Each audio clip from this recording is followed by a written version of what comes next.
Le débat d'aujourd'hui porte sur le tourisme responsable et les vacances responsables et durables. Pour en parler, j'accueille tout de suite en plateau Émilie Ries, qui est responsable développement durable du groupe Pierre et Vacances Center Parcs. Bonjour et merci d'être avec nous. Bonjour. Et à ses côtés, Thomas Parouti, le fondateur et président de l'agence Mieux. Merci Thomas d'être avec nous également. Bonjour. Pour parler vacances responsables et tourisme responsable, qu'est-ce que c'est? Peut-être une définition pour commencer avec vous, Émilie. Qu'est-ce que c'est que le tourisme responsable? Ouais, c'est en effet la base de se poser cette question-là. Nous, chez Pierre et Vacances Center Parcs, c'est un tourisme responsable qu'on a plutôt tendance à nommer durable. C'est vrai que quand on s'installe, nous, sur un site, on a une activité de construction et d'exploitation. Donc on est là pour rester jusqu'à 50 ans pour certains des sites qu'on a créés au tout début de l'activité. Donc un tourisme durable, pour nous, c'est un tourisme qui s'est interrogé et qui essaie de limiter son impact environnemental, mais au-delà de ça, qui crée de la valeur. Qui crée de la valeur non seulement par l'expérience client, en intégrant vraiment ces sujets de nature, de protection de l'environnement, d'accompagnement du client, mais aussi pour les territoires. Et ça, c'est un élément fondamental. Nous, on est quand même le leader du tourisme de proximité, avec des sites qui sont essentiellement en Europe, en France, pour Pierre et Vacances Center Parcs. Je ne sais pas si tu partages cette définition. Ouais, et alors après, il y a évidemment la question du site, de l'hébergement et de la préservation de la biodiversité, des activités. Après, il y a aussi le sujet du déplacement, parce qu'on sait que dans le bilan carbone d'un touriste, le déplacement est évidemment très différent s'il prend l'avion ou s'il prend le train. Il y a aussi ensuite... Le côté local est important dans cette responsabilité. Et en l'occurrence, après la crise du Covid, là, beaucoup de Français vont ne pas partir à l'étranger. Et donc, ils vont faire un tourisme sans le savoir qui sera plus responsable, moins carboné. S'ils font des activités vélo, s'ils profitent des produits locaux, globalement, ça répond à quelques critères habituels de la RSE. Le secteur, il a mis un peu de temps quand même à entamer cette transition. Tourisme responsable, ça fait pas si longtemps qu'on entend ça. Alors moi j'ai du mal à vous entendre dire ça parce que c'est vrai que nous on est un groupe qui est créé en 1967 et Monsieur Brémond qui est le PDG fondateur qui tient les rênes encore de l'entreprise était vraiment innovant sur le sujet en créant la station d'Avoriaz qu'il a souhaité en fait piétonne. Donc c'est quand même chez nous un acte très fort. Et puis on retrouve Village Nature plusieurs années après avec l'ouverture en 2016 d'un site qui est dont le chauffage dont le chauffage est entièrement assuré par la géothermie. Donc énergie renouvelable s'il en est. Et on parlait tout à l'heure, Philippe Rosio parlait de transition, vous le challengez là-dessus sur les transitions énergétiques des territoires. Nous, il se trouve qu'avec la géothermie, on fournit 30%, grâce aux puits qui sont sur Village Nature, 30% de cette production-là à Disney.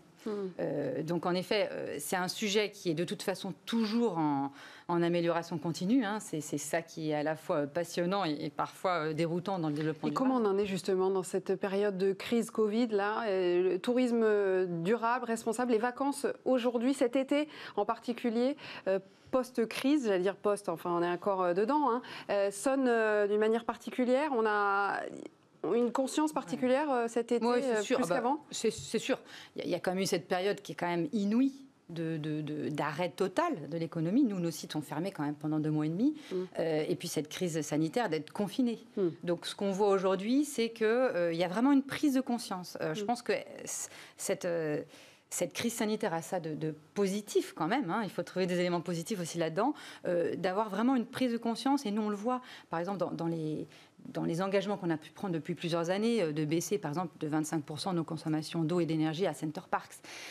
C'est des choses, la décarbonation de l'industrie du tourisme, maintenant, c'est naturel. Tu parlais tout à l'heure de mobilité, mais je dirais, au-delà de ça, moi, je vois un réel levier là, c'est grâce, en quelque sorte, si on peut s'exprimer ainsi, à cette crise, c'est qu'il y a vraiment une prise de conscience du risque climatique.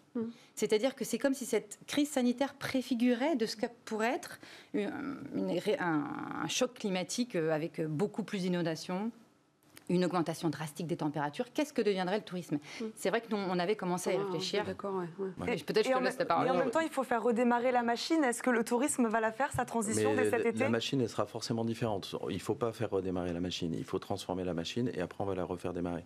Et le tourisme est hyper révélateur d'un secteur qui doit se transformer. Alors il y a des acteurs qui historiquement respectent les territoires, l'environnement, d'inclusion sociale aussi, parce que c'est le tourisme, enfin c'est aussi un facteur d'inclusion sociale. Et en même temps, il y a un tourisme de masse. On parle des croisières, on parle des allers-retours pour une semaine en Tunisie à 299 € en avion. Et ça, je pense que forcément, ça va se réduire. On sait qu'on doit réduire nos émissions carbone par 4. On ne peut plus aller en Tunisie, enfin désolé pour les Tunisiens, mais on ne peut plus aller passer un week-end ou une semaine là-bas et prendre de l'avion à outrance. C'est une réflexion à 360 qu'il faut avoir, que ce soit dans le transport, effectivement, vous venez d'en parler, l'avion, mais pas que, sur place, la responsabilité aussi vis-à-vis des populations locales. C'est vrai qu'on en parle moins, mais il y a ça aussi. Ça inclut et après, du coup, il y a des nouvelles formes de tourisme. Donc, il y a des acteurs qui sont déjà câblés durables. Il y en a certains qui ne le sont pas du tout et qui sont ultra consommateurs. Je parlais des croisières. Et après, il y a des nouvelles formes de tourisme. Il y a la tendance du woofing. Pour mes vacances, je vais passer une semaine à travailler à la ferme. Je suis hébergé par un agriculteur. Il y a un site qui est WWOOF. Il y a 2 W au début. Et donc, on fait du woofing et je vais travailler pendant une semaine à la ferme. Ça change pas mal. Où il y a des nouvelles offres, type Explora Project, dont on parlait l'autre jour, et qui est un site internet qui vous propose de l'exploration, qui vous met en relation directement avec un guide, qui est donc quelqu'un du coin, vraiment local. Et on va respecter la nature, on va découvrir la nature. Moi, je pense que les vacances, c'est un moment de remise en question.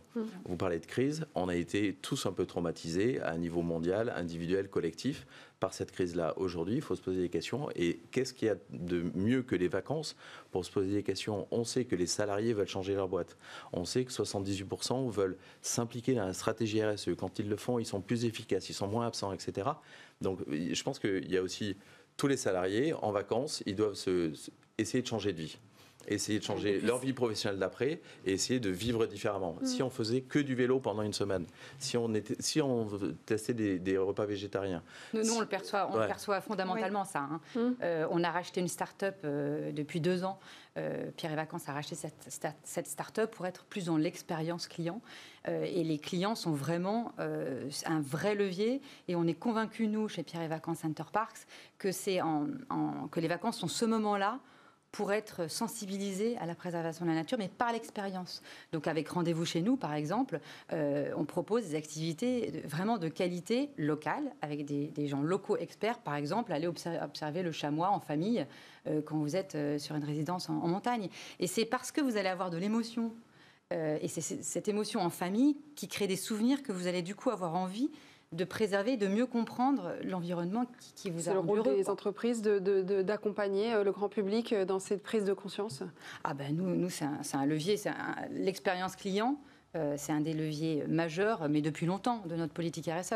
Et d'ailleurs, en fait, c'est ça qui crée de la valeur pour l'entreprise, parce que l'expérience client est enrichie par ces activités nature, ces activités locales et cette authenticité que recherchent les clients aujourd'hui, surtout après tout ce qu'on a vécu. Ouais, alors c'est vrai, c'est le rôle des entreprises, c'est aussi le rôle des associations. Typiquement, moi depuis 25 ans, j'ai la chance d'aller à l'océan Atlantique et je dis à tous les gens qui sont avec moi, on ramasse un déchet par jour parce que l'océan nous est offert, donc on va être sympa avec lui, on va ramasser un déchet.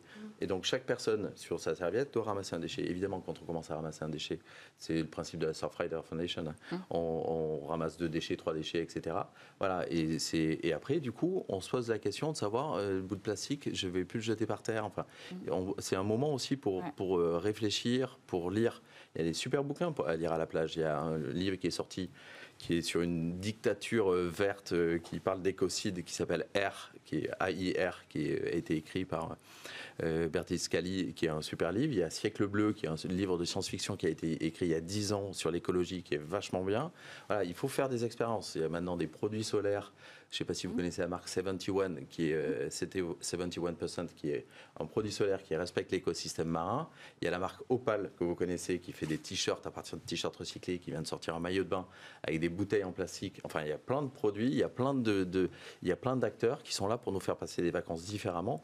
Et c'est vraiment ça, le rôle des vacances, c'est de nous faire réfléchir de façon différente pour attaquer une rentrée vachement plus responsable. Eh ben, on va s'arrêter là-dessus. Merci beaucoup, Thomas Parouti. Merci beaucoup d'avoir été avec nous aujourd'hui, d'avoir parlé vacances et tourisme responsable. On va maintenant passer à la bonne idée du jour.